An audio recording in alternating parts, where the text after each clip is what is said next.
আসসালামু আলাইকুম। আল্লাহ তাআলা কোরআনুল কারিমের সূরা নূরের ৩৪ নম্বর আয়াতের মধ্যে এইভাবে বর্ণনা করেছেন, আর আমি তোমাদের জন্য নাজিল করেছি সুস্পষ্ট আয়াতসমূহ, তোমাদের পূর্ববর্তীদের নিদর্শন এবং মুত্তাকিদের জন্য উপদেশ। এখানে আল্লাহ তাআলা স্পষ্টভাবে বলেছেন যে আমি নাজিল করেছি তোমাদের জন্য সুস্পষ্ট আয়াতসমূহ।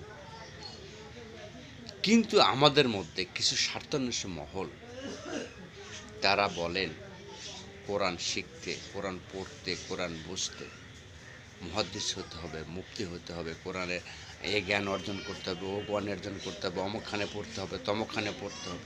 কেন রে ভাই?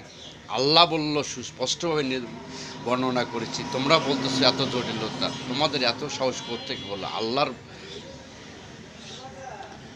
আল্লাহ তাআলার বিপরীতে কথা বলতে। আল্লাহ বলল সহজভাবে, তোমরা সেটা কেন জটিলতার দিকে নিয়ে যাচ্ছ রে ভাই?